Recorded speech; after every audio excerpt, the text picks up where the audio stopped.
Takže ak môžete, tak poprosím, dajte nám vedieť, či nás je počuť a vidieť.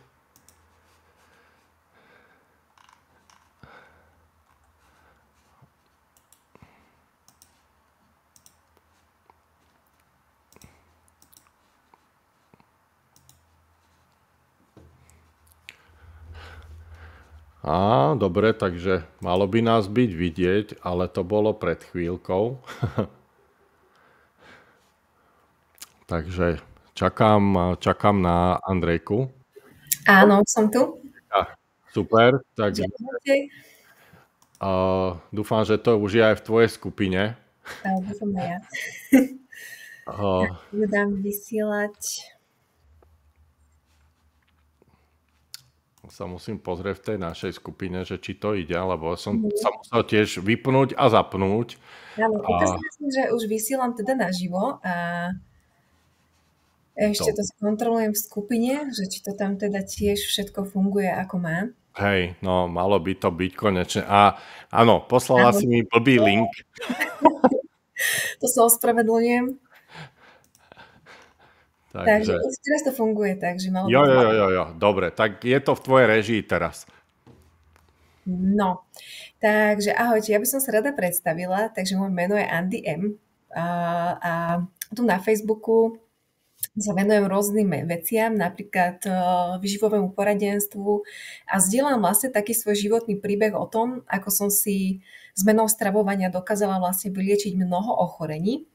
Tu môžete napríklad na fotke vidieť progres, ktorý som spravila behom 3 mesiacov a vlastne na jar som mala zdravotné problémy, ktoré vlastne vyústili zo stresu a rôzne traviace problémy, chronické ochorenia sa mi opäť vrátili naspäť a vlastne po 3 mesiacoch zmeny na paleostravovanie, alebo skôr by som povedala už na taký animal-based, sa mi vlastne podarilo urobiť tento progres, že som si dala úplne kompletne do poriadku svoje trávenie, svoju psychiku a zvýšila životnú energiu.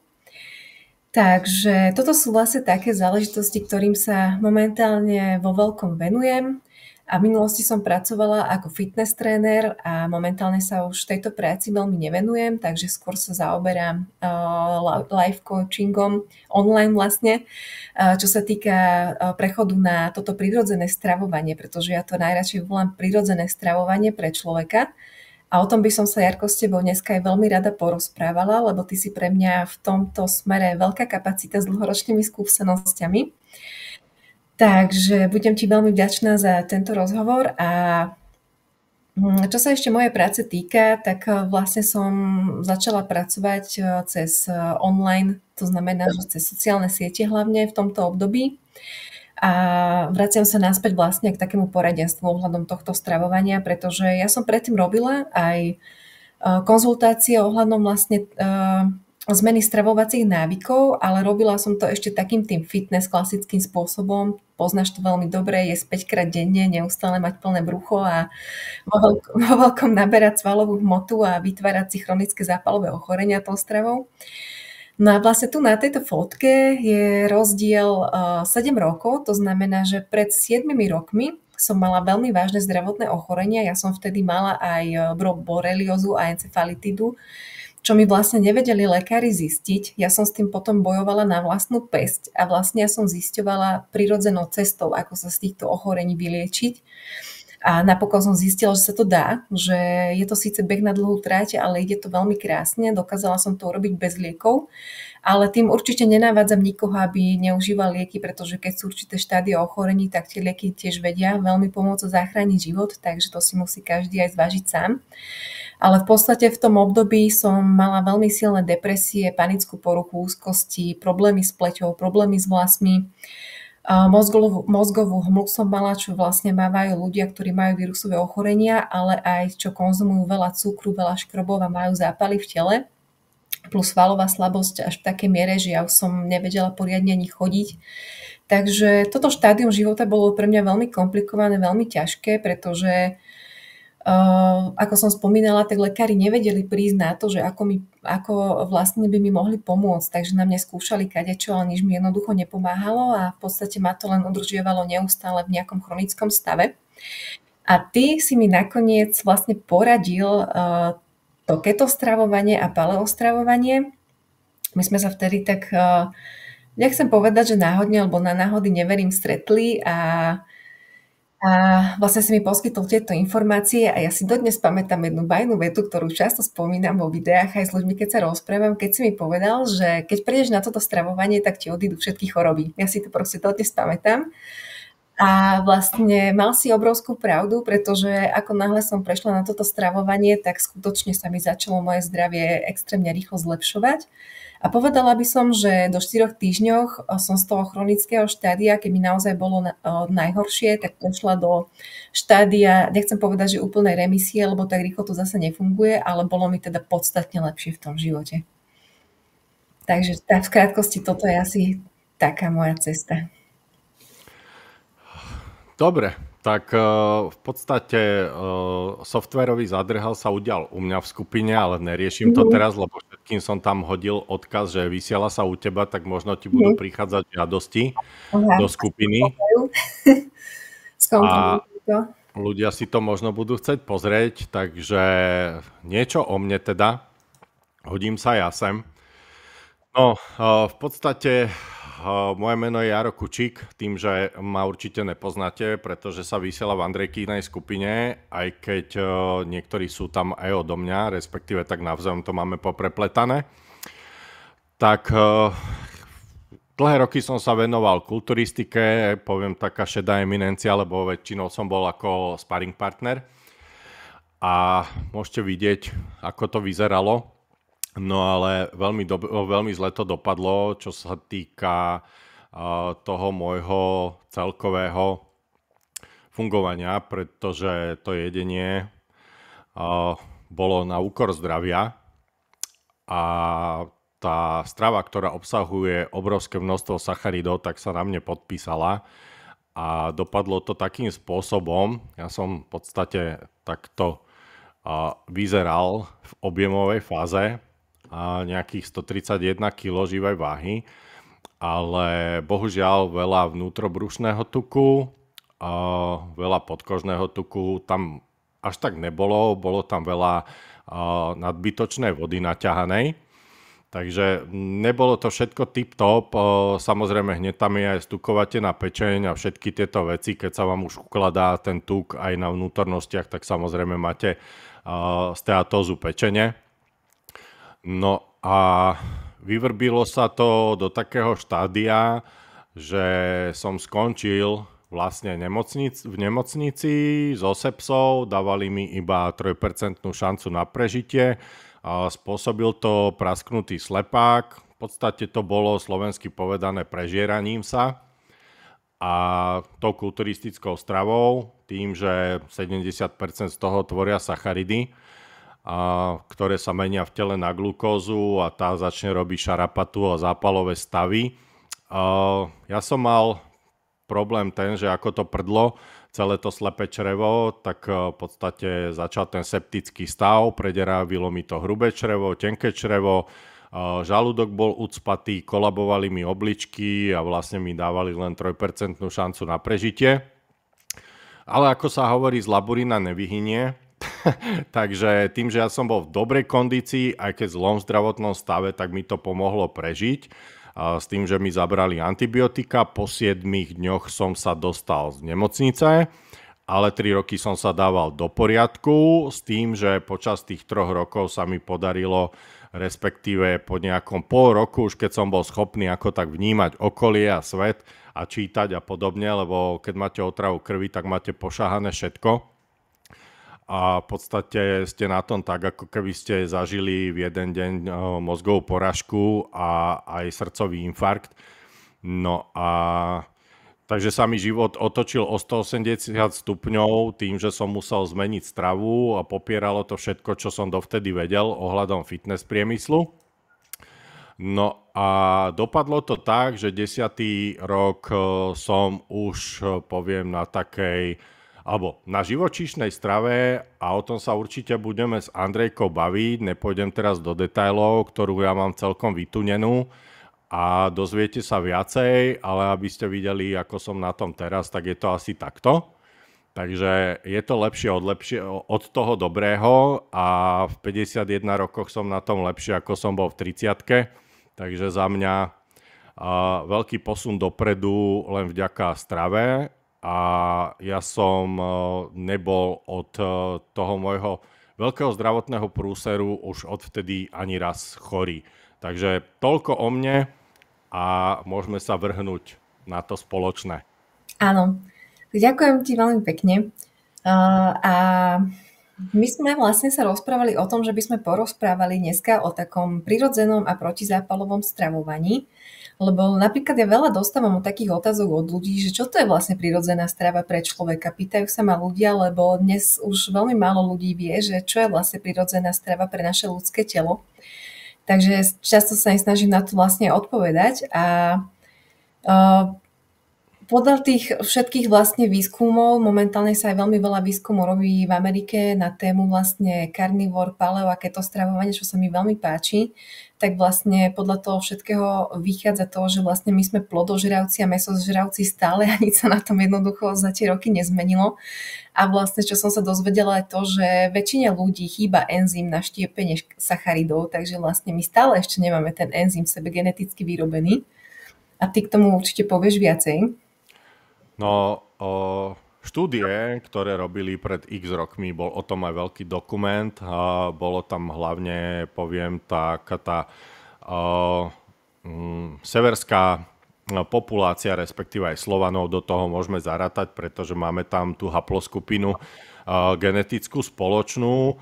Tak robil sa taký výskum a v podstate naša populácia má genom po neandertálcoch. Ten nás predurčuje k tomu, že sme lovci a zberači. Ja stále hovorím, že nie zberači korienkov, ale zberači plodov, ktoré divo rástli. A v podstate dochádzalo k tomu, že vlastne tá naša strava pozostávala z živočíšnych bielkovín, zo živočíšnych tukov a z plodov, ktoré obsahovali určitý druh vlákniny, alebo respektíve tá vláknina z tých plodov je jediná vstrebateľná pre ľudský organizmus. A vláknina zo zeleniny nie je vstrebateľná. To je problém. 98% nie je vstrebateľná pre ľudský organizmus, tu začína ten prúser. No a čo sa týka toho genómu, sa zistilo, že my nie sme chorí, keď trpíme na cukrovku, alebo takéto bežné choroby, čo sa týka autoimunitného ochorenia a podobných vecí, ale máme správne nastavený organizmus, ktorý je po našich predkoch citlivý na tieto veci a v podstate za tých x miliónov rokov sme sa ešte stále neprispôsobili a ani sa neprispôsobíme za ďalších x miliónov rokov, pretože evolučne je to sekunda, bohužiaľ, a to, čo bežne do nás cpú, tak nám spôsobuje veľké problémy.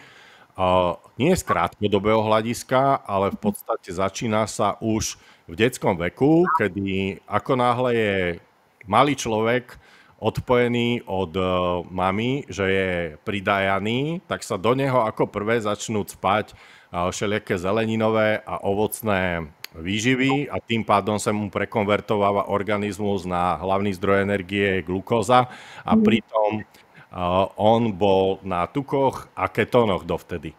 Takže tam začína ten prúser už v tom detskom veku. U niekoho sa to prejaví skôr, záleží, akú predispozíciu má na to, alebo ako je citlivý na tieto veci. A u niekoho sa to môže preklopiť v 40-ke, u niekoho v 60-ke, u niekoho sa to nemusí prejaviť vôbec, ale to zase je o tom, že môže mať v predkoch zamixovaného niekoho úplne iného geneticky, kde sa to pretlačilo a nie je na to až tak precitliveli. Lebo predsa napríklad tá azijská komunita úplne ináč reaguje na tie sacharidy a podobné záležitosti. Áno, to je pravda. A toto, čo hovoríš, tak ja si pamätám napríklad, že od svojho detstva, už úplne od útleho veku, ja som neustále trpela ekzémami a alergiami rôzneho druhu. A ja si pamätám, že každú chvíľku sme sedeli u pani doktorky, ktorá mi predpisovala rôzne mastičky, spreje a kadejaké tabletky a nevedeli sme sa toho z dlhodobého hľadiska proste zbaviť. A čo si ešte pamätám je to, že už ako dieťaťu mi do obrovských rozmerov napúchalo brucho a dokonca si pamätám aj to, že ako sa mi v škole vlastne spolužiaci za to vysmievali, že som mala, ja neviem, 9 alebo 10 rokov a robili si zo mňa srandu, že tehotná. Takže akože teraz sa na tom zasmiem, ale vtedy mi to veľmi príjemné ako decku nebolo a vlastne ja si pamätám, že fakt od útleho veku som trpela rôznymi traviacimi a zdravotnými problémami. A čo si pamätám to stravovanie na dedine, tak v podstate, hej, my sme si všetko síce dopestovali sami, ale z druhej strany my sme mali stravu plnú sacharidov, škrobov a cukru, pretože vlastne u nás sa piekli koláče ako v závodnej kuchyni, takže u nás bolo to sladké na stole každý deň. A ešte keď si na to človek aj spomenie, že vlastne človek si dal polievku, dal si hlavné jedlo a na to si dal ešte niekoľko kusov koláča, tak si tak hovorím, že chudák traviaci systém, že ten musel teda zažívať riadne peklo. Áno, ono je to v dnešnej dobe ešte horšie, pretože sa tie potraviny zhoršili. My sme vyrastali ešte v socializme, tá kvalita tých potravín bola úplne, že o 3 ligy úplne niekde inde. Môže nadávať, kto chce na socializmus, ale tie potraviny boli úplne, že tip-top by som povedal. Súhlas. A hlavne, ja stále budem hovoriť, že naši predkovia sa necpali permanentne, a to je jeden z najväčších problémov. Možno by nám tie sacharidy ani tak neškodili, keby sme ich jedli jedenkrát za deň. Tak ako sa stravuje dosť, alebo poviem, dosť veľká väčšina populácie na Zemi, len európska, poviem príklad, a americká populácia, alebo tieto vyspelé štáty preferujú stravovanie 5 až 6 krát za deň, a gro toho všetkého tvoria sacharidy, to je prvá vec.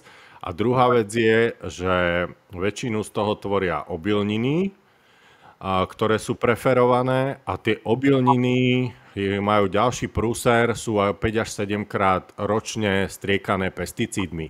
Takže môžete si vybrať, že aký prúser z toho vlastne chcete. A čo som vlastne zistila ešte o obilninách, tak je ten problém, že majú strašne veľa omega-6 mastných kyselín oproti omega-3, takže sú vysoko zápalové. A vlastne ani niektorým ľuďom nemusí spôsobovať problém vlastne ten lepok, ale práve, že tá omega-6 mastná kyselina, ktorá je tam vo veľmi vysokom zastúpení. Hej, jednu vec, čo som sa dozvedel, ja nedávno to bolo od pestovateľa obilnín, tak od socializmu v podstate sa navýšilo percento lepku o nejakých 450% v pšenici, aby mali väčšie výnosy. Respektíve, poviem, čím je tam viacej lepku, tak tým viacej buchiec ste schopní z toho urobiť. A ja sa stále zabávam na tom, ako sú vločky brané ako veľmi výživné jedlo, hoci to žerú len kone. A keď si porovnáte, ja mám jedno také krátke video, kde porovnávam zloženie buchiet pečených od mamy alebo babky s ovsenými vločkami, tak tie buchty, čo sa týka výživovej hodnoty, sú ešte dokonca o trochu lepšie, aj keď je v nich lekvar. Takže to je na tom celkom sranda. No, ono to s tými potravinami teraz momentálne by som povedala, že naozaj ide dolu vodou, pretože človek, keď príde do obchodu, tak v podstate 90% tých potravín sú napchaté cukrom, pretože vlastne potravinárske spoločnosti veľmi dobre vedia, akú závislosť na cukre si ľudský mozog a náš organizmus dokáže vytvoriť, takže to je perfektná marketingová stratégia vlastne, že cukor vlastne natlačia aj do mäsových výrobkov, do všetkého možného, len preto, aby človek mal neustále potrebu to konzumovať. Takže ja veľakrát teraz, aj keď idem do obchodu, tak moje potraviny sú veľmi obmedzené na určité druhy, čiže aj to ušetrí človeku starosti, v podstate nemusím stále študovať nejaké etikety. Ale z druhej strany, keď tam človek vojde a už si uvedomuje tieto veci, tak zrazu zistí, že sa nachádza v chemickej továrni a nie vlastne v supermarkete na potraviny. No, to si mi celkom nahrala, pretože v dnešnej dobe, keď je veľa ľudí, poviem, že zaneprázdnených, nie lenivých, ale zaneprázdnených, aby som nikoho neurazil, tak si kupujú rôzne polotovary a všelijaké tie práškové šmakulady, ja tomu hovorím, že pozametaný vagón, pretože keď si to pozrete, že z čoho uvaríte guláš, tak potrebujete 4 dobré ingrediencie, samozrejme nerad tam korenia a tak ďalej, bolo by ich viacej. Ale keď si pozriete práškovú gulášovú polievku, tak som tam narátal 27 ingrediencií. Z toho 25 nepoznáte. Mhm. Takže takéto sú rýchle jedla. Mhm. A ja hovorím, ja radšej pôjdem do lesa a tam si strelím to rýchle jedlo a dovlečem si to potom domov, ale to hovorím len akože na odľahčenie, pretože nie každý je lovec, respektíve polovník, ale na tom sa zabávam, že ja mám tiež akože fast food, ale musím si ho uloviť. Hej. V tomto máš v živote veľmi veľkú výhodu, pretože tú potravu v podstate, ktorú ty konzumuješ, tak je naozaj z väčšiny čistá proste tá potrava. A napríklad veľa ľudí sa ma pýta, že keď nemajú takéto možnosti, že nechovajú doma tie zvieratka a podobne, že odkiaľ vlastne majú tú stravu jednoducho si zadovážiť. A v dnešnej dobe sa veľmi teším jednému trendu, že vznikajú slovenské farmy, ktoré sa vlastne orientujú na napríklad chov dobytka, ktoré vlastne nie sú dokrmované tie zvieratá, ale sú proste chované na tráve, čiže voľne pasúce sa, pretože vlastne to ľudia netušia, že keď je dobytok umelo dokrmovaný, tak jeho mäso potom stráca na kvalite. A ďalšia vec je, že zase tam nie je dostatok omega-3 mastných kyselín, ktoré sú vlastne gro toho celého, z čoho nám funguje náš organizmus a nervový systém. To platí vlastne aj pre vajíčka, pre všetky tieto veci.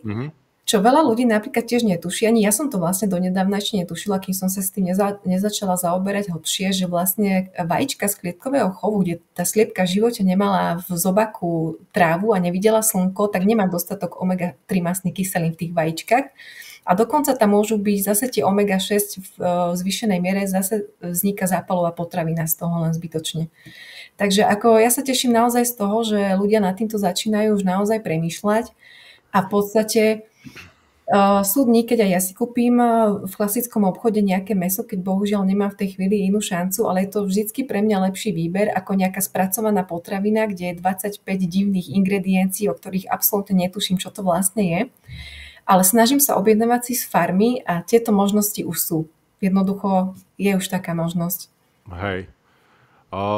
Ja by som povedal, alebo respektíve určite prídu otázky typu a zvládate toľko toho mesa jesť a neškodí vám to a hovorí sa, že je rakovina z mesa a podobne.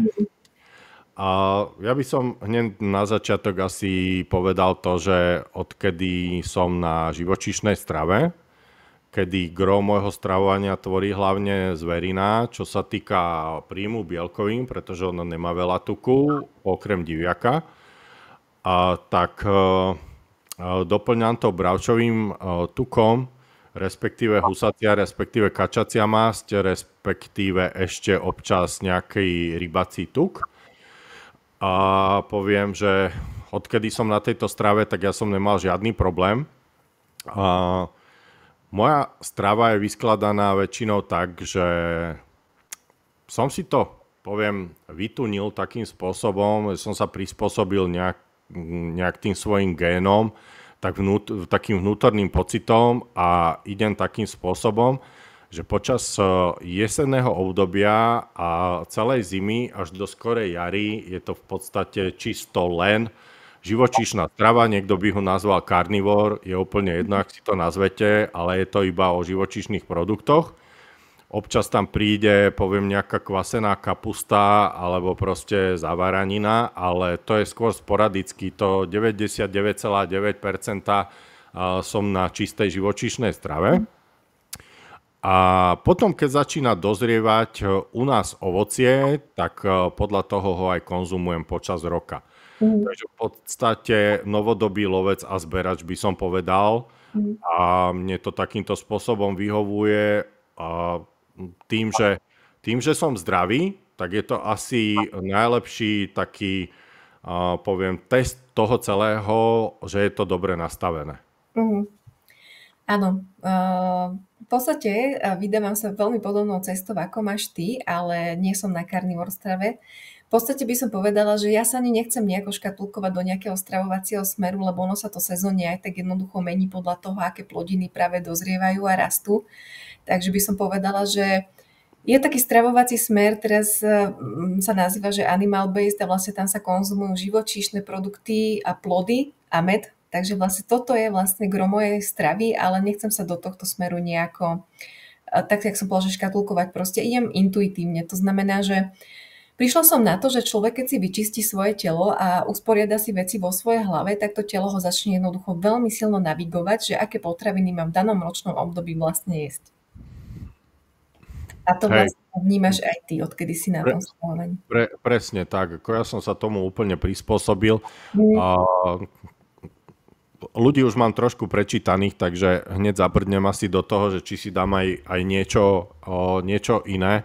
mm, Nie som, poviem, stravovací fundamentalista, nakoľko som úplne zdravý, to si mm, musím zaklopať, takže občas nejaký ten úlet príde, ale mm, našiel som si tú mieru, že môžem ustreliť, poviem to, nejakými obilnými výrobkami, alebo proste chleba nejem, pečivo nejem, ale keď mi niekto ponúkne oškvarkový pagač, tak si ho dám a viem, že keď som si dal 2, tak už to je zle. Tak mhm, už to budem pociťovať tým nafúknutým bruchom. mhm, Samozrejme neochoriem z toho, ale necítim sa komfortne a nestojí mi to za to, aby mhm, som si dal o jeden navyše. Takže aj keď absolvujem treba z nejakú oslavu alebo som niekam pozvaný, tak pokiaľ môžem, tak si vyberám. A keď predo mňa kydnú slaninu, špekačky alebo guláš, tak ja k tomu ničomu chleba nepotrebujem a zjem to tak, ako to je. mhm, Nikoho neurazím, pretože som si dal. A keď už koláče, tak určite si na narodení dám nejaký svoj obľúbený koláč, ale zase je to v normálnom množstve. A robím to len jeden deň. Nikdy to nenatiahnem na 2 dní, na 3 dní, lebo to potom už človek tam naozaj pociťuje a ja ľuďom, ktorých mám pod palcom, respektive ktorí ma oslovia, tak im vždy hovorím, že užite si ten jeden deň a tým to hasne, aj tak vám bude druhý deň špatne, keď už si od toho mhm, odvyknete, ale neublíži vám to, pretože to telo tak veľmi rýchlo na to nereaguje, že by ste mhm, začali zrazu priberať. Samozrejme je to úplne iné, keď budeme riešiť nejakú diagnózu typu rakovina mhm, alebo autoimunitné ochorenie, treba skronová choroba a takéto veci, tak tam tí ľudia musia byť striktní. mhm. Presne toto som aj ja riešila, že vlastne keď som mala tie najakútnejšie štádia vlastne tých mojich ochorení, tak tam neexistovalo niečo také, že teraz hreším každý druhý, každý tretí deň nejakou maličkosťou, pretože ja som to vtedy cítila okamžite, že jednoducho prišla nejaká reakcia. Takže vždy som sa snažila aspoň tie 3 mesiace vydržať bez toho, aby som zhrešila nejakou drobnosťou. A teraz to mám tak, že ako vieš, už som ti spomínala, že som bola taký cukrový závislák veľmi silný a ja som vlastne mala to emočné jedenie, čo má veľmi veľa ľudí v dnešnej dobe, že som si vlastne nejaké tie emočné záležitosti kompenzovala čokoládou a sladkosťami a podobnými vecami. Takže aj z toho sa mi vlastne zhoršovali potom tie zdravotné problémy.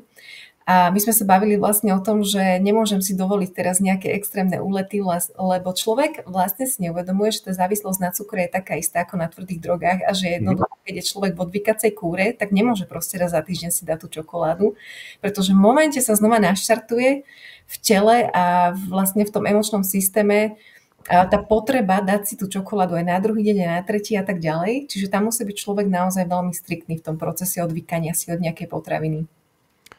Presne tak. Ja vždy ľuďom hovorím, že prvý mesiac, ktorý začnú, je mesiac 0, pretože je to Mhm. adaptačný mesiac a ľudia, respektíve to telo potrebuje vyhodnotiť celú tú zmenu, celú tú situáciu. V ideálnom Mhm. prípade to trvá 21 dní bunkám, Mhm. ale nikto z nás nežije ideálne, alebo poviem v skúmavke, alebo v nejakom váku, kde na ňo nevplýva žiaden stres. Mhm. A plus u žien, takisto aj cyklus oddialuje určité veci, pretože tie hormóny jednoducho si robia, čo chcú vtedy. Mhm. Takže keď niekto preklápa stravu, tak sa musí pripraviť na to, že to bude trvať 5 týždňov, keď to bude dodržiavať aspoň na 85% z toho mesiaca, nie z dňa. Lebo už aj s tým som sa stretol, že mi ľudia povedali, no ale ja to dodržujem počas dňa na 85%. Mhm. No ale to sa týka celého mesiaca, celých 5 týždňov, to znamená, že uletím jeden víkend z mesiaca a to je tých 85% Mhm. zhruba. Takže ako je to o tom, že pokiaľ viem, že tam mám naplánovanú nejakú veľkú svadbu, kde sa spráskam Mhm. do hluchonema, tak to absolvujem a viem, že to tam bude, ale ten zbytok toho mesiaca, keď človek chce niečo so sebou urobiť a prejsť na tú zmenu životného štýlu, čo sa týka stravovania, tak musí byť naozaj striktný, ale stojí to za to. Áno, je to pravda. S tým súhlasím a hlavne tie prvé 2 týždne sú asi také tie najťažšie. A čo som si všimla, tak tie abstinenčné príznaky a tie odvykacie symptómy prichádzajú v takých vlnách, že jednoducho to nie je, že po tých 2 týždňoch to skončí a už sa to nevráti, lebo v podstate 3/4 roka už budujem vlastne toto stravovanie, že stále ako keby, nechcem povedať, že pritvrdzujem, to je také moc tvrdé slovo vlastne, ale by som povedala, že zlepšujem si neustále túto stravu a všimla som si, že tie abstinenčné príznaky ešte stále po tom 3/4 roku dokážu prísť veľmi silné, že to nie je, že po 2 týždňoch to odznie a človek je jednoducho závodov, ale že naozaj musí v tej chvíli pracovať so svojou psychikou hlavne, aby ho to nestiahlo naspäť do tých starých návykov. Áno, je to o nastavení, ale ja som našiel také 2 slovíčka, ktoré sú... Našiel. Veľmi dobre vystihujú celú tú situáciu, pretože ľudia, ktorí sa nejakým spôsobom povedia, že musím už zmeniť stravovanie, lebo začína mať problémy, tak 99% z nich nedosiahne ten úspech alebo proste neurobia nič, pretože to slovíčko musím je tak dokonale negatívne z mentálneho hľadiska, že po týždni sa tá hlava unaví a jednoducho oni sa na to vyprdnú. Ale ľudia, ktorí sú nastavení spôsobom takým, že chcú niečo urobiť, chcú to dokázať či už kvôli sebe, alebo majú nejakú inú motiváciu, však na tom nezáleží, aká je tá motivácia, ale chcú, tak tam je 100% úspešnosť. Zažil som to u ľudí, alebo v priemere môžem povedať, že ľudia, ktorí chceli, tak dosiahli behom 3 mesiacov zlepšenie zdravotného stavu. A čo sa týka chudnutia, boli na tom tak, že ženy v priemere chudli nejakých 28 kg, chlapi asi 35 kg. Takže a tá váha im ostala, lebo oni pochopili, že tá strava musí ostať taká je a nie je zase to, čo som 30 rokov prznil, tak sa k tomu vrátim a rátať s tým, že sa to nezmení. Zmení sa to veľmi rýchlo, takže ja stále budem hovoriť, občasné úlety nič neurobia, ale keď sa vrátite k tomu, čo vám spôsobovalo problémy, tak ste v začarovanom kruhu a to sú tí permanentní začínači. Hej, tiež som patrila do tejto skupiny chvíľu, musím sa priznať. Nebolo to jednoduché prejsť na toto stravovanie, pretože vnímam, že je za tým veľmi veľa práce na tých programoch, čo máme nainštalované v hlave v oblasti stravovania.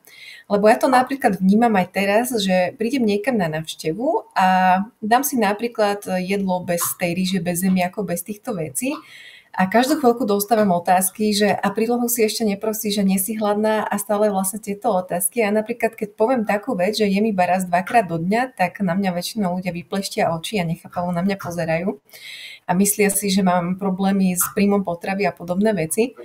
A ja sa im vlastne snažím vysvetľovať, že od malička nás učili na to neustále do seba niečo pchať. Vlastne už deti sú učené, že aj keď nie sú hladné, musia sa nájsť. To znamená, že sa vypínajú tie prirodzené funkcie ľudského organizmu, že jednoducho ľudský organizmus vie, kedy potrebuje prijať nejaké živiny.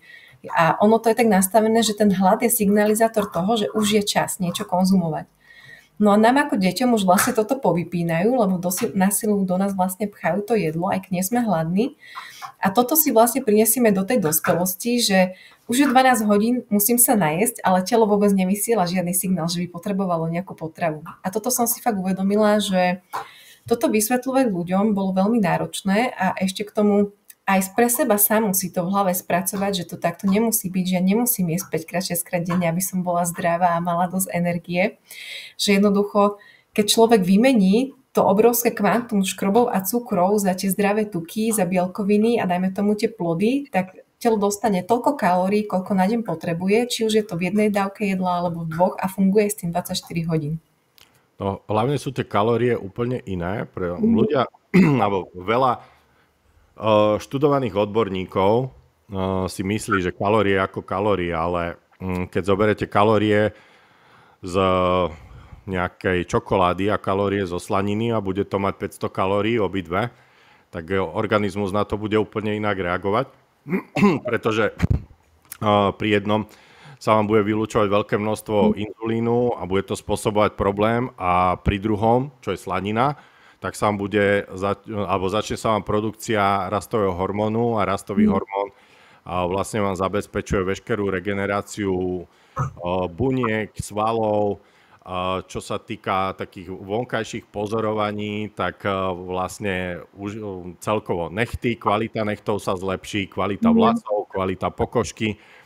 A o tom toto je, že napríklad psoriázu, tí, čo majú, tak je vnútorný problém. Nie je to problém kože, to je len v podstate ukážka toho, že je vnútri problém. Takže takýmto spôsobom to funguje a živočíšne suroviny alebo potraviny, alebo ako chcete si to nazvite, tak vlastne sú esenciálne a nejakým spôsobom už s vašim telom nebojujú. My sme nastavení tak, aby sme bez problémov dokázali túto potravu stráviť.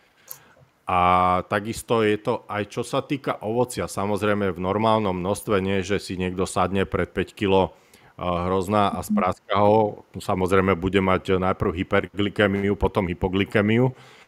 Ale tie enzymy a tá vláknina, ktorá je v tom ovoci, tak je prirodzená na strávenie. A tým pádom to ovocie je prirodzené pre nás. Ale samozrejme musíte zase vyberať ovocie, alebo respektíve si ho ošúpať, pretože v dnešnej dobe to striekanie je kvôli výnosu z úrody veľmi moderné a ťažko sa tomu dá vyhnúť. Súhlasím, ja si všetko ovocie z obchodu šúpem a dôkladne umývam, takže to som sa už poučila. Tiež keď som raz jedla hrozno, ktoré bolo zle umyté a na druhý deň som mala akné na tvári, takže už som vedela, že koľka bije. A toto je ešte to vlastne, že táto doba je taká veľmi zameraná na ten konzum, že jednoducho aj tá strava vlastne tak vyzerá, že neobsahuje dostatok výživy, ale je to v podstate o tom, že ľudia do seba pchajú obrovské množstva potravy, ktorá je vlastne z nízkej výživovej hodnoty, že proste neobsahuje vôbec látky, ktoré potrebujeme. A potom sú ľudia v takom začarovanom kruhu, že vlastne to telo potom neustále vysiela aj tie impulzy, aby sa človek najedol, pretože stále nemá dostatok vlastne tých vitamínov a minerálov, tých stopových prvkov. Viac sa ukladajú tukové vankušiky, ale v podstate telo je stále hladné z vnútorného hľadiska. A to, čo si aj ty spomínal s tým inzulínom, tak presne toto bol aj môj problém, že ja som vlastne mala veľký problém už s cukrom a s jeho príjmom, pretože som si všímala, že už keď to bolo v tých ťažších štádiách, tak vlastne po každej konzumácii vyššieho množstva sacharidov, to bolo jedno, či to boli že zdravé sacharidy alebo nejaký cukor, tak v momente už moje telo dávalo nejaké reakcie. A ja som vlastne zistila na základe takého príznaku, že keď som zjedla veľa cukru, tak sa mi extrémne rozbušilo vždy srdce. A vlastne podľa toho som potom vedela, že som to s tým cukrom prehnala. Že jednoducho, keď človeku vystrelí ten cukor veľmi vysoko, tak môže prísť k tomu, že mu vlastne buší to srdce, ako pred infarktom sa človek až môže cítiť. Veľa ľudí vlastne si to mýli aj s panickými atakmi. Nie je to panický atak, je to proste reakcia na ten cukor, čo sa vlastne do krvi nahrnul. Áno, hyperglykemia. Hyperglykemia, hej. No, ono je to z dlhodobého hľadiska veľmi veľký záhul pre organizmus, pretože ľudia si vôbec neuvedomujú, že ako náhle jedia tie sacharidy, veľké množstvo sacharidov dlhodobo, tak to telo, pokiaľ nedokáže tú energiu spracovať, pretože ten sacharid sa mení samozrejme na glukózu v tele okrem iného. Glukóza je rýchly zdroj energie a keď to telo nestíha míňať, tak to začne prekonvertovávať na tuk. Udeje sa to v pečení a vlastne ako náhle vám stukováte pečeň, tak máte zarobené na prúser. Ale na megaprúser, pretože automaticky sa objavujú v krvi zvýšené lipidy a popri tom sa zmení hustota LDL lipoproteínu, čo je poviem laicky povedané zlý cholesterol. On nie je zlý cholesterol, on sa vám snaží zachrániť život, ale vy tým, že ho prekonvertujete, respektíve vaše telo ho prekonvertuje na úplne inú hustotu, zmení sa jeho vnútorná hustota, tak je nebezpečný na to, že dokáže prerážať cievy a v podstate prichádza k veľkému zápalu v cievách. Samozrejme, hneď vám predpíšu statíny, ktoré automaticky by vám mali túto vec riešiť. bohužiaľ sa udeje taká vec, že tam dochádza k uvoľňovaniu rôznych plakov a to ide smerom do srdca a máte zarobené na infarkt. Takže ako statíny v podstate pomáhajú, robili sa testy, zo 100 000 ľuďom nepomohol nikomu ten statín a dokonca u ľuďoch, ktorí prekonali infarkt, tak bolo iba 0,1% zlepšenie stavu toho pacienta. To nie sú výmysly, to sú normálne štatistiky a štúdie, takže statíny úplne musia ísť preč, ak chce človek sa vyliečiť. Druhá vec je, že spôsobujú dokonca ešte diabetes druhého typu, takže nie je tam zarobené na veľký prúser a pritom to riešenie je úplne jednoduché, je to zmena stravovania a ja vám poviem tak, že moja 77-ročná mama sa vyliečila z diabetu druhého typu. Ako 77-ročná. Zmakli sme to za troška dlhšiu dobu, ale zmakli sme to. To je krásny výsledok a živý príklad toho, že to proste funguje, keď človek chce. A jednoducho aj toto je také zavádzanie vlastne tých ľudí, že nepovedia lekári pravdu o tom, z čoho vlastne vznikajú tie upchatia ciev a infarktové stavy a podobne, že to vlastne z vysokej konzumácie sacharidových, škrobových a cukrových jedál jednoducho, že tam vlastne je ten problém. A mne sa vždy vlastne páči také prirovnanie, že ja si pamätám, keď som bola dieťa, sme chovali husy a na silu sme ich pchali škrobom. Vlastne sa husy na silu pchajú škrobom, aby im vstukovateľa pečeň. A vlastne ľuďom sa deje presne to isté. My sa to robíme dobrovoľne. Do nás to ani nikto nemusí násilím pchať. A čo bolo ešte zaujímavé, keď sme robili v jednom fitness štúdiu vlastne s špeciálnou váhou diagnostiku orgánov, že ako na tom sú, tak dokonca aj veľmi štíhli ľudia, ktorí mali veľmi málo podkožného tuku, mali stukovatenú pečeň. Takže toto bolo veľmi zaujímavé, že vlastne zvonka na ich tele to absolútne nebolo vidieť, ale vnútorné orgány mali obrastené tukom. To bol aj môj prípad v podstate tým, že som síce cvičil, trénoval, vyzeral som trošku inak ako bežný obézny chlap, ale tá stukovatená pečeň tam bola. Jednoducho to telo športovca trošku ináč samozrejme funguje ako u niekoho, kto len tak vysedáva pri televízore a cpe sa. Ale je to o tom, že genetika nepustí jednoducho a pokiaľ vy máte x generácií so slovanskou krvou, tak jednoducho to stravovanie, nepoviem, že každý musí živočíšnu stravu čistú, ale pokiaľ si tam dáte to ovocie a nejakú tú zeleninu, tak sa nič neudeje, ale určite by ste sa mali vyhnúť minimálne spracovaným potravinám, určite sa vyhnúť rastlinným olejom. Tam omega-6 mastné kyseliny, ktoré spôsobujú zápalové procesy, sú asi najvyššie. Takže živočíšne tuky, keď už používať olej, tak avokádový, kokosový alebo olivový. Tie sú úplne v pohode a potom vlastne vylúčiť všetky tie klasické prílohy. Samozrejme, keď si chce dať niekto raz za čas chleba, nech si ho dá. Ja stále budem hovoriť, že rozhodnutie je na každom. My ideme tú cestu, že ukazujeme ľuďom cestu a už rozhodnutie je na nich, ako sa rozhodnú, že čo budú jesť. Majú tú slobodnú vôľu a môžu sa rozhodnúť, ako chcú.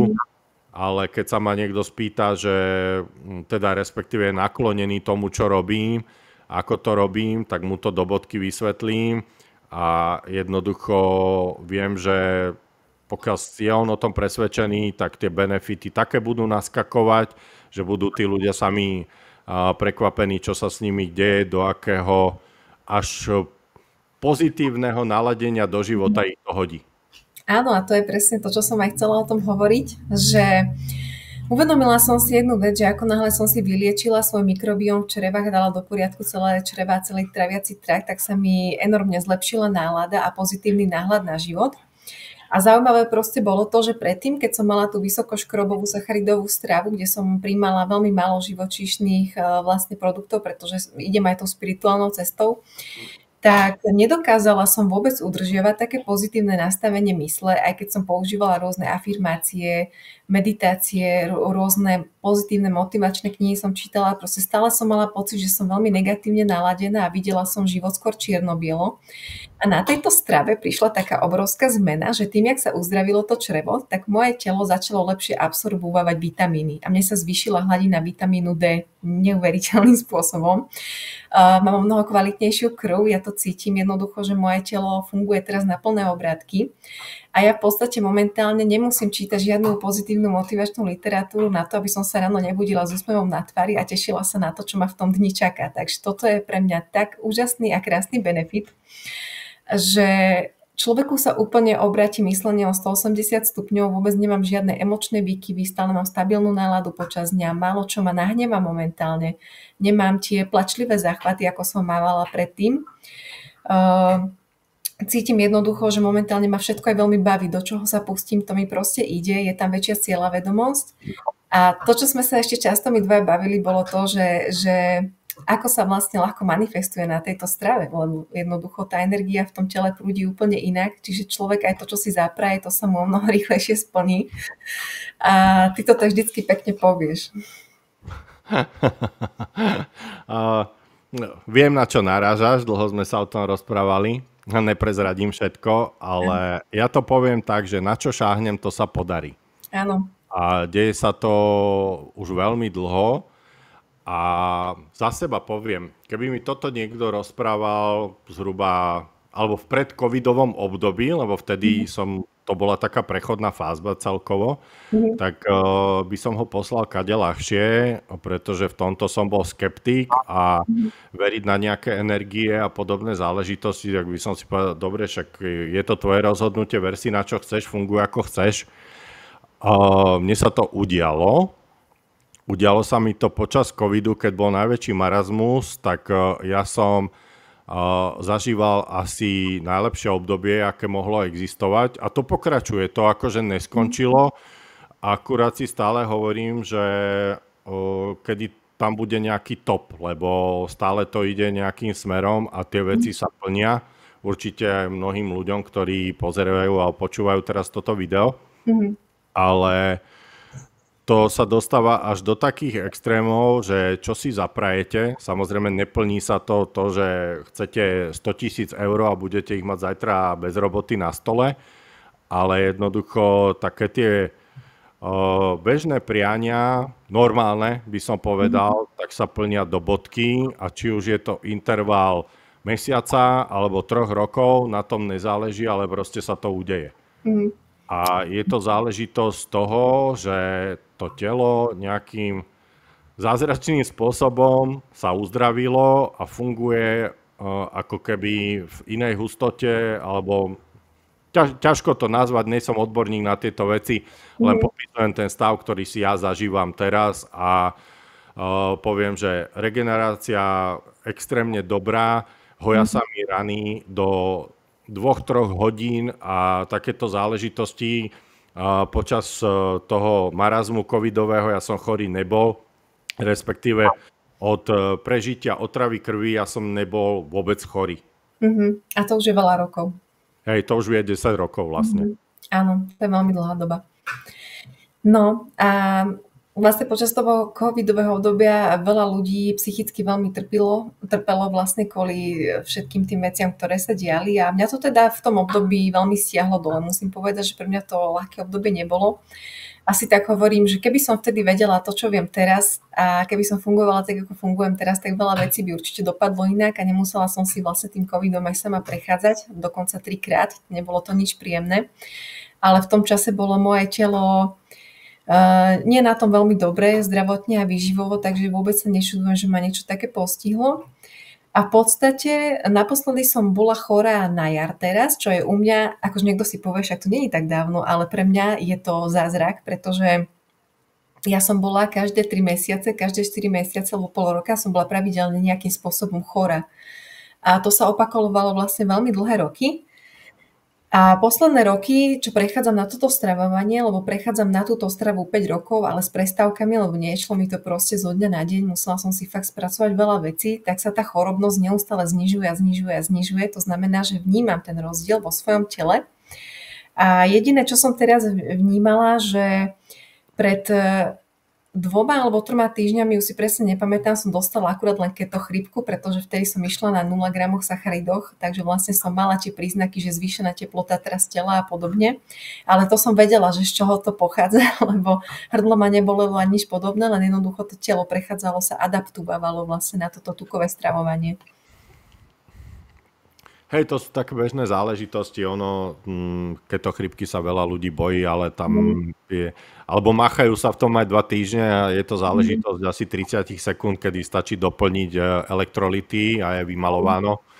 Takže, a hlavne sodík, ktorý odchádza, ľudia, ktorí sú veľmi ťažkí, tak im veľa sodíku odchádza a tým pádom dostávajú keto chrípku, takže nie je to nič extrémne, je to trošku nepríjemné, ale hovorím, treba len komunikovať, keď vás niekto mentoruje alebo vám ukazuje nejakú cestu alebo hľadať nejaké v dnešnej dobe modernej, čo sa týka internetu, tak sa to dá veľmi rýchlo vyhľadať, ale to riešenie je rýchle, takže niekedy ma prekvapuje, že sa ľudia v tom máchajú veľmi dlho. Áno. A hlavne ja stále hovorím, že nech si ľudia dajú čas aj na ten prechod tej stravy. To adaptácia nemusí byť za mesiac, ani za mesiac a pol, kľudne to môže trvať dlhšie. A poznám veľmi veľa uponáhlaných ľudí, ktorí chcú zrazu jesť 1-krát za deň. A ja som prechádzal takými fázami za 10 rokov, kedy som sa prepracoval zo 4 jedál na 1 jedlo denne.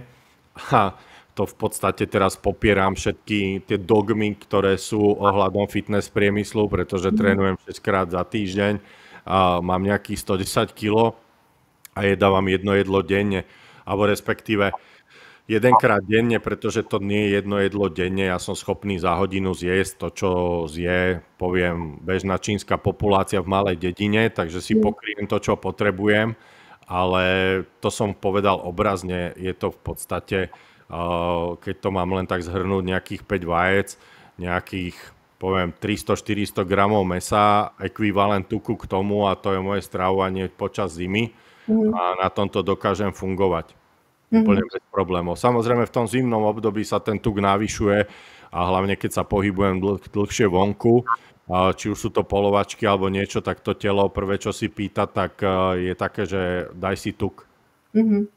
Áno, toto teraz presne zažívam tento rok, keď už som dokázala konečne prejsť viacej na toto stravovanie, že neviem, ako to presne funguje s tým, ako telo vie, ako sa pripraviť vlastne na nejaký buď športový výkon alebo na nejaké dlhšie obdobie bez jedla, lebo pre mňa je zaujímavé sledovať to, že vždy, keď viem, že idem na nejakú dlhú turistiku, dajme tomu 6-7 hodín budem mimo domu, tak moje telo ráno automaticky pýta veľa tuku. To je na tomto zaujímavé, že intuícia už funguje veľmi dobre. A napríklad ja nemám chuť pred turistikou na nejaké ovocie, lebo viem, že to veľmi rýchlo spálim tú energiu a bude mi zima hlavne z toho ovocia v tom lese, pretože tuk a bielkoviny zahrievajú znútra telo. To už mám odskúšané, že ako náhle som išla na ovoci na turistiku, nielenže sa rýchlo minula energia, ale bola mi celú turistiku potom aj zima. Takže vlastne som zistila, že to telo má obrovskú múdrosť a ono nás dokáže navigovať k tomu správnemu stravovaniu a to, čo vlastne potrebujeme. No, ono je to celkom sranda, pretože ľudia o tom málo vedia a napríklad v krvnom riečišti je iba čajová lyžička glukózy, ktorú potrebuje hlavne mozog na takú, poviem, že rýchle vyhodnocovanie situácie, ale pokiaľ váš mozog funguje na tuku, respektíve priamo už na ketónoch, tak funguje úplne v iných dimenziách. Aj čo sa týka, poviem, myšlienkových pochodov, zvládania stresu, ale čo sa hlavne deje, tak je taká vec, že glukóza je energia na 2-3 hodiny. Tuk vám dáva energiu zhruba 7 dní, keď už ste prekonvertovaní na túto stravu, že vaše telo používa ako hlavný zdroj energie tuky. A pokiaľ sa dostanete až do stavu ketózy, čo nie je choroba, nie je to ketoacidóza, ale je to ketóza, je to normálne stav organizmu, ktorý sme vyfasovali geneticky, niekto to tak proste zariadil, či už sme boli vyšľachtení, alebo nás niekto takto stvoril, to už je na každom, ako si to vysvetlí. Tak ketóza ako taká vám dáva energiu na mesiac. Takže v podstate naši predkovia mali mesiac na to, bez toho, aby strádali, aby si zohnali ďalší zdroj potravy. Samozrejme, dokázal by človek fungovať ešte aj druhý mesiac určite, bez toho, aby niečo zjedol, potrebuje len doplňať vodu hlavne. Tak možno by stálo za to vyskúšať tento extrém, ale viem aj o hladovkách trojmesačných, kedy sa riešila rakovina, ale to už je extrém trošku iný. Ale sme takto nastavení a naozaj to funguje. No s hladovkami mám skúsenosť, pretože keď som mala tie vážne stavy, tak som skúšala aj 7-dňové hladovky. Ako nebolo to veľmi často, lebo tiež to oslabuje organizmus. A hlavne tam vzniká potom aj katabolický efekt vo svaloch, že sa rozpadajú svalové vlákna, takže nie je to z dlhodobého hľadiska vo vyššom veku úplne ideálne, keďže tie svaly potrebujeme zachovať, ale musím povedať, že tá hladovka bola vynikajúca vec, pretože za ten týždeň mne to úplne reštartovalo celý organizmus. A to je aj jedna z vecí, ktorú si teraz načrtol, že vlastne my kedysi, keď sme ešte neboli v tejto našej civilizovanej modernej spoločnosti, tak ľudia nemali neustály prísun k potrave, že sa ráno zobudili, otvorili chladničku a už tam bola jednoducho pripravená potrava. Čiže my sme takí dosť aj rozmaznaní v tomto. A uvedomila som si, že ľudia nevedia vydržať pocit hladu. Furt to potrebujú niečím proste zabiť a zakryť. A to je na tom aj to zlé, že vlastne počas toho hladu sa telo čistí a zabíja tie patogény a mŕtve bunky sa lepšie vylučujú z tela, keď človek trošku pohľaduje. A vlastne aj z toho potom vznikajú tie chronické ochorenia, lebo to telo nemá priestor na to, aby sa vlastne čistilo. Neustále sa do ňoho pchá tá potreba ďalšia.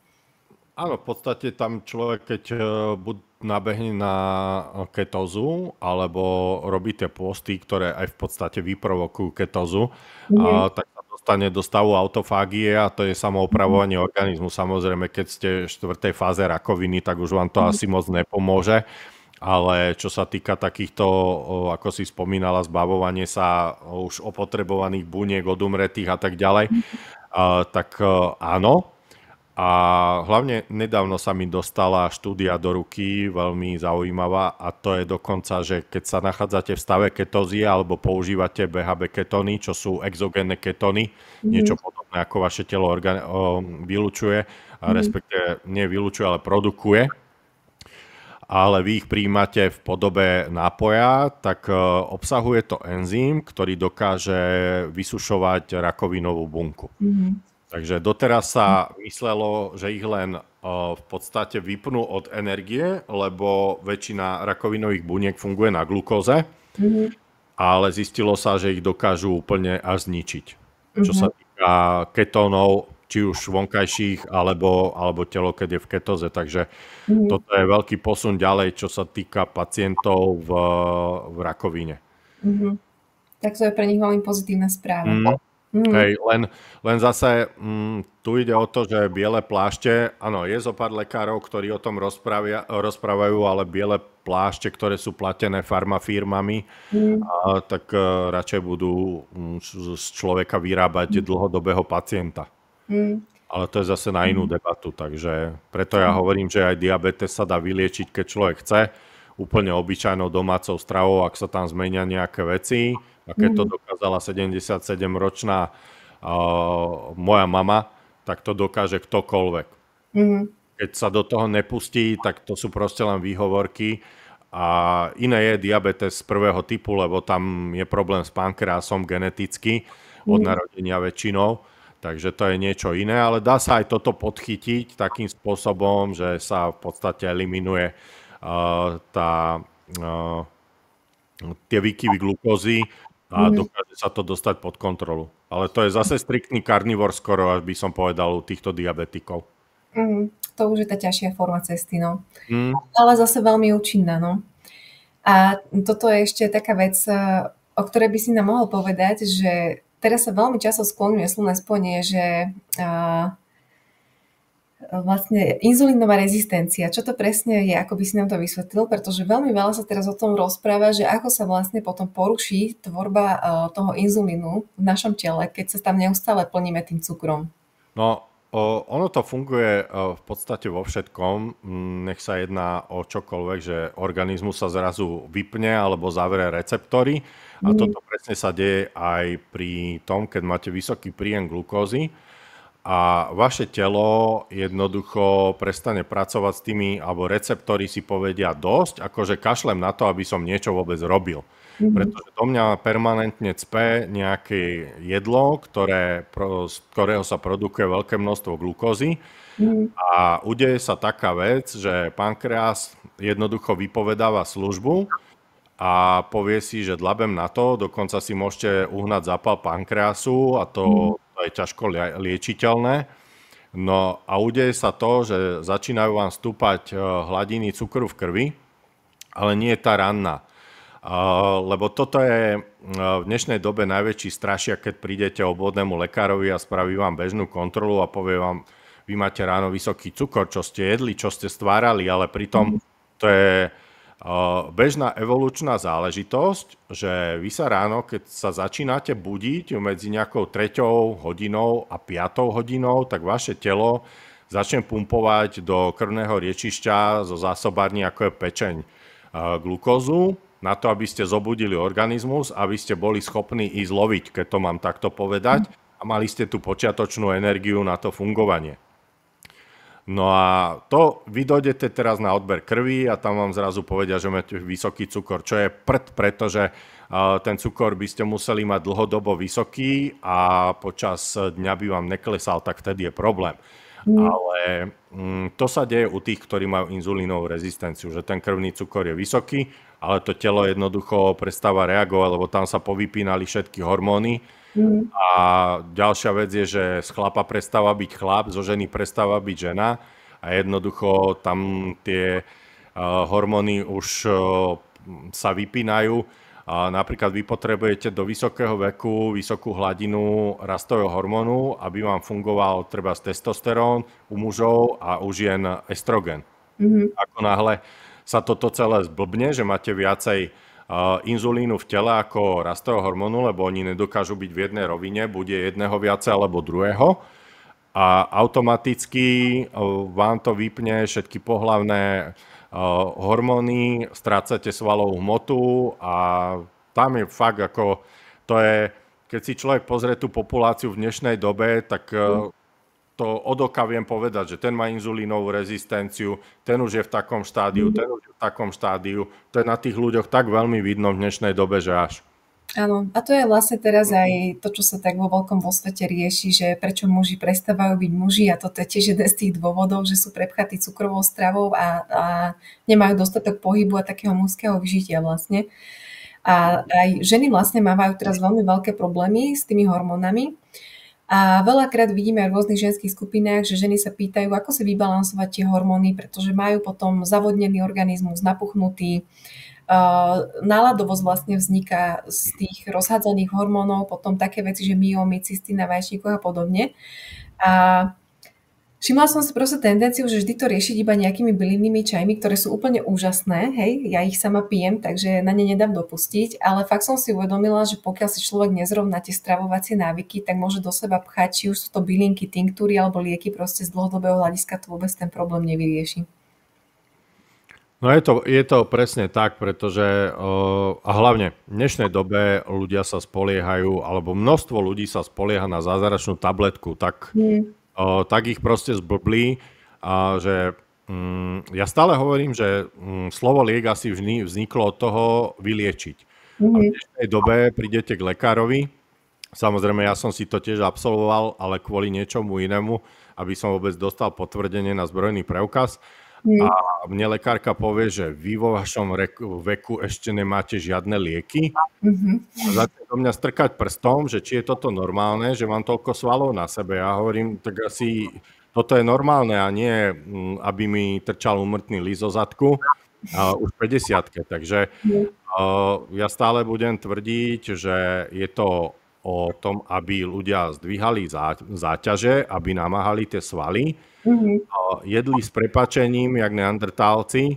Samozrejme, berte ma trošku s rezervou, ale stále to bude postavené na tých živočíšnych produktoch. Dajte si tam nejaké ovocie a kto má rád trošku zeleniny, tak si ju dajte, ale nestávajte to na zelenine a obilninách, respektíve rýži a zemiakoch, pretože toto je strava na prežitie, ale strava na prosperitu sú živočíšne produkty. A pokiaľ je človek hladný na mäso a na vajíčka, má chuť na tuk, tak je naozaj hladný. Ale keď má chuť na blbosti alebo na sladkosti, tak v podstate môže to byť spôsobené samozrejme stresovou situáciou, že došlo k poklesu cukru, ale väčšinou už je tam problém s inzulínovou rezistenciou počiatočný. A to už potom je začarovaný kruh, pretože tá hladina krvného cukru stále lieta. A ja ešte načrtnem, čo sa týka zeleniny, lebo možno pár ľudí očakáva, že prečo sa tu vyhýbame, čo sa týka zeleniny nejakých vecí.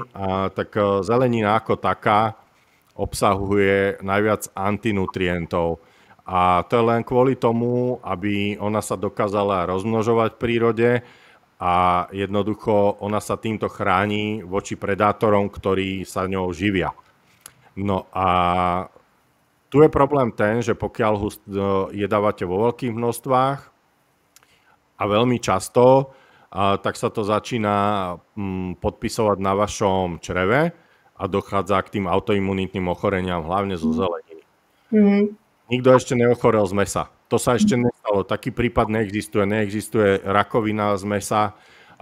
Ja stále budem tvrdiť, že tie dva, alebo teda respektíve 4 špičáky, ktoré máme, tak nie je záležitosť toho, že sme bylinožravci. Takisto nemáme 4 žalúdky ani nič podobné. Sme síce omnivory, ale nejakým spôsobom stále to bude bližšie k tomu karnivoru, k tomu mäsožrútovi. Takže na tom prosperujeme jednoducho. Hej, je to aj moja životná skúsenosť. Prepáč, že ti do toho skočím, ale v podstate sme vrcholový predátor, samozrejme, keď sme v tlupe. Nemôžeme sa porovnávať so žiadnym tigrom ani ničím podobným jeden na jedného, ale keď sme v tlupe, tak dokážeme riešiť aj tieto veci. Takže toto je inak jedna z vecí, s ktorou som ja vnútorne dlhodobo bojovala, že aj z tých etických vlastne dôvodov som nekonzumovala nejakú dobu mäso. A akože zo začiatku som sa cítila dobre, lebo človek, keď prestane konzumovať mäso, tak sa cíti, ako keby sa znašal 3 cm nad zemou. Akože veľmi príjemný pocit. Ale z dlhodobého hľadiska ja som cítila, že moje telo a moja myseľ začali veľmi rýchlo degenerovať. Ja som jednoducho cítila, že moje kognitívne funkcie môjho mozgu jednoducho sa začali vypínať. Mala som často mozgovú hmlu a také všelijaké proste zvláštne veci sa so mnou začali odohrávať a začala som jednoducho vnímať, že niečo není v poriadku. A keď som potom išla na vyšetrenie, tak mi zistili, že som mala veľmi nízke hladiny Bčok a Dčka proste vo svojom tele a podobné veci. Čiže tam už som potom napríklad na tej, by som povedala, že zeleninovej strave, lebo ja som hlavne zeleninu v tom čase konzumovala, tak som mala aj také nervové problémy všelijakého druhu, že všetko sa ma tak extrémne dotýkalo. Bola som taká neurotická, by som povedala, že mne fakt chýbali proste tie živiny a to som si aj všimla, že veľa ľudí má neurotickú poruchu vlastne z toho, že nemajú dostatok výživy, pretože ten nervový systém potom nedokáže normálne fungovať. A dokonca jedna psychiatrička americká, tak ona lieči svojich psychiatrických pacientov práve týmto karnivor a paleostravovaním, že im vyhodí zo stravy hlavne všetok cukor. A zistila napríklad, že pacienti, ktorí trpeli schizofréniou, že sa z tej schizofrénie jednoducho dokázali touto stravou uzdraviť, pretože si uzdravili svoje črevo, čo bolo naozaj krásne. No, ono vlastne k tomu objavu došlo počas druhej svetovej vojny. Tam v Rusku mal nejaký psychiater pacienta, ktorý odmietal jesť a dostal sa do stavu ketózy vlastne, vyliečil sa, ten profesor, ktorý ho mal tam na starosti, tak to všetko spisoval, proste on si z neho spravil pokusného králika, akurát tekutiny do neho cpali a tým, že on odmietal jesť, tak bol permanentne v nejakej ketóze, samozrejme niečo do neho dostali. A udialo sa to, že on sa z tej schizofrénie vyliečil, takže z toho blázinca ho prepustili a absolvoval 2 vysoké školy. Wow. Nie je to len vymysel. Ako tých štúdií je ohľadom tejto stravy veľmi veľa, ale tým, že ľudia sú zameraní skôr na ľahko dostupné médiá, Mhm. a zneužíva sa to hlavne v reklamách, tam to je vidno, keď si pozriete, Mhm. tak málo kto vám ukáže reklamu na slaninu alebo na steak. Mhm. Sú tam na všelijaké, poviem, cereálie, zdravé vločky a všelijaké takéto pitominy reklamy, Mhm. takže to je permanentne vtrepávané ľuďom do hlavy, tak sa Mhm. nečudujem, že majú problémy. No to je presne pravda, že vlastne to je ten marketing všetko a je to proste o tých peniazoch. A ja napríklad televízor takýmto štýlom nepozerám, nemám doma žiadne kanály, kde by sa odohrávali nejaké reklamy, ale fascinuje ma to, keď prídem k niekomu na návštevu, kto má permanentne zapnutý televízor a beží na pozadí, že najprv je reklama na čokoládu, potom je reklama na lieky a potom je reklama na chemické upratovacie prostriedky. A to je proste také až vtipné, by som povedala, že keď sa na to človek díva s takým odstupom a s týmto uvedomením, že ako to celé funguje, tak je to proste až smiešné, že jednoducho dajú ti tam reklamu na tú čokoládu a potom na lieky, lebo samozrejme, že pod takým množstvom cukru potrebuješ časom tie lieky. Je to presne tak celé, takže ja stále budem hovoriť, že je na každom, ako sa rozhodne, čo sa týka stravovania, ale nakoniec aj tak všetci skončia takýmto spôsobom, alebo potom na liekoch. Takže sú Mm, len dve cesty, čo sa mm, týka stravovania a je to... mm, Ja by som povedal, že stále to budem a používam to, že jedlo dokáže byť buď jed alebo liek. U mm, mňa sa potvrdili obidve tie strany, mm, takže môžem povedať aj z toho tábora, aké to bolo aj z toho tábora. mm, Tak za mňa len pozitíva. No a čo sa týka toho naladenia a toho plnenia nejakých takých, alebo tak ako si ty hovorila, že na vegánskej strave sa dokáže človek znášať, ale potom už chradne, mm, tak keby som nemal 110 kg, tak ja sa tiež asi vznášam. mm. A vďaka nejakým veciam, ktoré sa dejú, ale preto, že si ich človek privolá. Takže radšej budem najedený nadspaným mesom, ale dokážem byť pozitívne naladený permanentne x rokov po sebe. Áno, ty si pre mňa taký prototyp vyrovnaného a pokojného človeka. To som si toho uvedomovala, že z teba ide taká stabilná energia neustále. Ako vedia ma ľudia vytočiť samozrejme, ale väčšinou je to na tom, keď sa niekomu môjmu blízkemu treba ubližuje, ale neriešim, čo nedokážem ovplyvniť. Pokiaľ nedokážem ovplyvniť hladomor v Afrike, tak ne, že by som mi to bolo ľahostajné, ale nedokážem to riešiť, tak sa s tým nebudem stresovať. Nech to riešia nejakí tí mocnejší ľudia, ktorí dokážu tieto veci ovplyvniť. Mm, A tým pádom je ten život celkovo jednoduchší a môžem tú energiu nasmerovať úplne iným smerom a takisto by som povedal, že táto strava odo mňa odohnala toxických ľudí. s tým súhlasím, pretože v tom procese sa momentálne nachádzam. Takže vnímam, že vlastne na tejto strave sa človeku veľmi posilňa nielen hranice, ale aj tá vnútorná stabilita, vnútorná sila. To znamená, že vytvorí sa okolo človeka ako keby taká ochranná bariéra. To momentálne veľmi silno vnímam, keďže som mala skúsenosti rôzne z minulosti s ľuďmi, takže je to pre mňa taký veľmi pozitívny pokrok. A ja by som sa ťa ešte chcela opýtať takú vec, čo ma veľmi zaujíma a určite aj divákov to zaujíma, že aké najčastejšie ochorenia ty vo svojej praxi s ľuďmi riešiš? Čo je asi také najviac momentálne v tejto dobe? No, bavíme sa o vonkajšom probléme a to je nadváha, ale v Mhm. podstate to je vnútorný ukazovateľ toho, že vo vnútri bol problém. Mhm. A takže potom už je to vlastne inzulínová rezistencia, diabetes, Mhm. autoimunitné ochorenie, potom sú to rôzne ženské, mužské problémy, ale to je všetko to je pospájaná nádoba Mhm. a takže vždy sa to bude, čo sa dá vyriešiť stravou, tak ide stravou. Samozrejme sú nejaké pokročilé štádia nejakých ochorení a s tým jednoducho tam musí byť nejaká veľmi tvrdá liečba nastavená a Mhm. nedá sa s tým len stravou pohnúť, ale v dnešnej dobe ja zaznamenávam jeden veľký problém a to sa vždy ľudí na to teraz pýtam. V podstate bolo covidové obdobie, niektorí ľudia sa dali zaočkovať z presvedčenia, niektorí z donútenia, Mhm. ale bohužiaľ toto je toto je veľká komplikácia a nebudem ja zachádzať do detailov, ale vždy sa na toto musím pýtať, pretože u veľkého množstva alebo u väčšiny ľudí, ktorí majú problém s imunitou, tak toto zhoršilo ešte tú imunitu.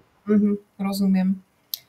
No, lebo teraz veľa ľudí rieši rôzne vlastne tieto chorobné stavy, takže tebe vlastne chodia hlavne s týmito problémami. Ja som si zase všimla, že mňa oslovujú ľudia s chronickou únavou a s autoimunitnými ochoreniami. Teraz vo veľkom to ide a čítam teraz rôzne štúdie vlastne, čo sa týka tých autoimunitných ochorení, že čo všetko to vlastne je. A v podstate veľmi veľké percento ľudí s týmto bojuje. A uvedomila som si, že je to taká novodobá epidémia, jednoducho aj tieto autoimunitné ochorenia. A keď si to tak človek všetko pospája, že naozaj akú potravu nám predávajú proste v tých obchodoch, že jednoducho to okolo prirodzeného stravovania ani nešlo proste, ani z diaľky. A že jednoducho ten marketing spôsobil to, že ľudia to prijali ako za prirodzenú stravu pre človeka. A mne sa napríklad stáva niekedy, že keď sa ma nejaký človek opýta, že čo je to vlastne prirodzená strava pre človeka a poviem to, tak pre ľudí je to extrémne. Vyslovene, že je to extrém. A ja si tak hovorím, ale príroda to tak proste stvorila. To nie je extrém, jednoducho je to prirodzené. Ja to tiež beriem ako normálnu vec už.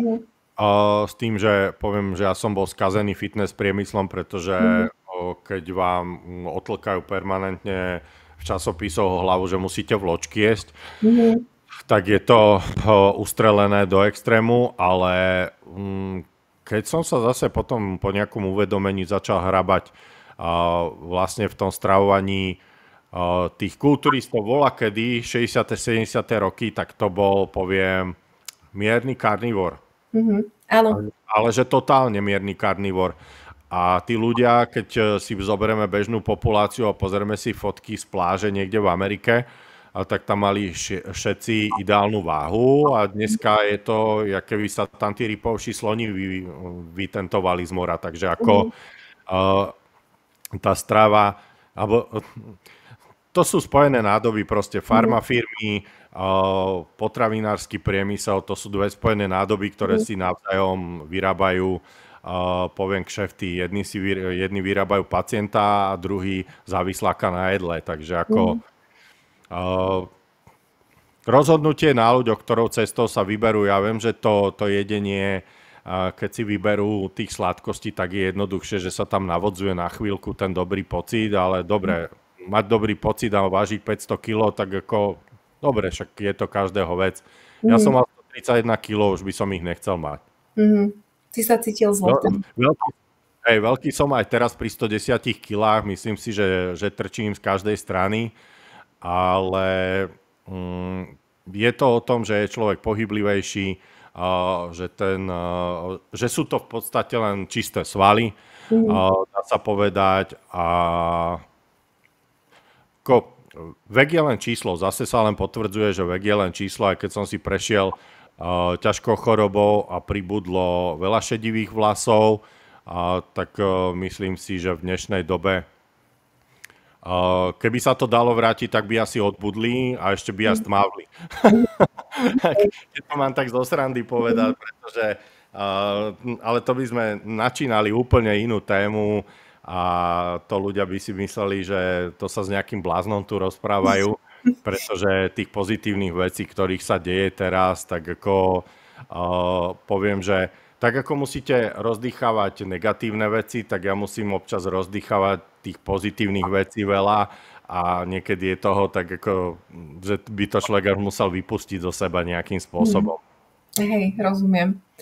No, mne tiež pár šedivých vlasov pribudlo, ale musím povedať, že na tejto strave mi veľmi zhustli teda vlasy a rýchlo narástli, takže v podstate taký rýchly rast vlasov, ako mám teraz, som ešte v živote nezažila, takže ma to veľmi fascinuje, ako to krásne vyživuje telo.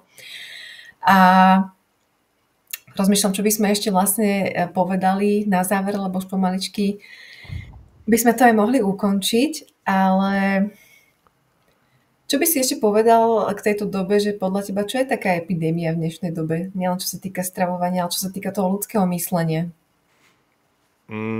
Ja si myslím, že nie je chyba v ľuďoch, ale v tom, že ľuďom podsúvajú informácie ktoré sú, poviem, že zlé a tí Mhm. ľudia ich nedokážu vyhodnocovať. Mhm.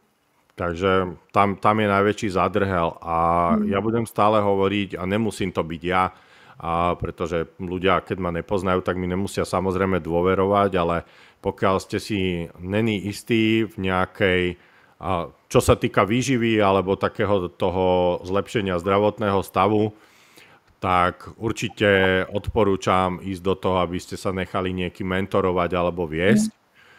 A takisto som to ja urobil, čo sa týka marketingu, nevyznám sa do toho, takisto keď sa mi pokazí auto, ja viem šoferovať, ja si viem naliať vodu do ostrekovaču, ale neviem otvoriť alebo respektíve opraviť motor, tak na to potrebujem mechanika. No a ľudia, ktorí si nevedia pomôcť týmto spôsobom, tak tiež potrebujú mechanika na opravu svojho tela. A ja budem stále hovoriť, pokiaľ potrebujete operovať slepé črevo, opraviť zlomenú nohu, ruku, riešiť úraz hlavy, choďte za lekárom. Ale pokiaľ riešite nejaký mentálny problém alebo potrebujete schudnúť, tak sa zamerajte iba na stravu a nepotrebujete na to žiadne lieky ani tabletky. Presne to je moja filozofia, že ja som vďačná lekárom za to, že dokážu liečiť akútne stavy, ako sú zlomeniny a úrazy a podobné veci, lebo na to ich naozaj veľmi, veľmi potrebujeme.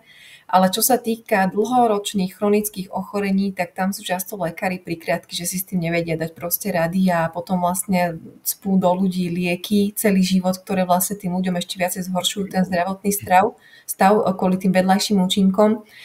Takže podľa mňa v tejto dobe je aj cesta to, aby ľudia proste prevzali zodpovednosť za to svoje zdravie, začali sa o to viacej zaujímať, lebo síce to spočujeme z každej strany, ale málo ktorý človek si to tak hlbšie uvedomuje, že vlastne to stravovanie ovplyvňuje všetky oblasti nášho života a tak sa nám potom vlastne darí podľa toho, ako sa stravujeme. Či už sú to medziľudské vzťahy, či už sú to financie, alebo proste nejaké pracovné úspechy, tak je to s tou stravou jednoducho všetko prepojené. Hej, asi tak.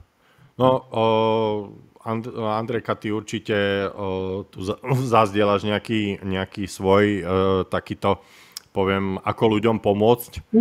A ja by som sem hodil maximálne tak nejaký link, ak by ma ľudia chceli kontaktovať a mali záujem o nejaké záležitosti. Takže na chvíľučku im to sem hodím. A za mňa, ak budete mať otázky, tak ľudne píšte buď Andrejke do skupiny, alebo mne do skupiny. Takisto aj jej, však my v podstate sme, poviem, že v takom pracovnom spojení obidvaja. Takže radi pomôžeme, ak budeme môcť. No a ja by som za seba povedal, že som rád, že som to mohol absolvovať a hádam, to bolo pre vás prínosné, že sme vás tu 1:20 otravovali v nedeľu. Ja ďakujem tiež a ďakujem za tento rozhovor. Veľmi sa z toho teším, že sa nám takto cesty v živote prepojili, lebo ja to stále dodnes vnímam tak, že teba mi zhora poslali ako takého anjela strážneho v tých najhorších štádiách môjho ochorenia. Lebo fakt som si to uvedomila, že aj vďaka tebe som sa dostala až sem, takže za to som ti naozaj veľmi vďačná. Zavaliť to kedykoľvek. A ďakujem aj divákom za pozornosť, že si teda našli čas takto v nedeľu. A určite ešte do tvojej skupiny hodím aj link na tvoju skupinu, aby ľudia vedeli, kam sa môžu potom dostať a skontaktovať na teba. Jo, super. Ďakujem veľmi pekne a dúfam, že sa vidíme niekedy v ďalšom videu. Čaute, čaute. Ahojte, krásny večer prajeme.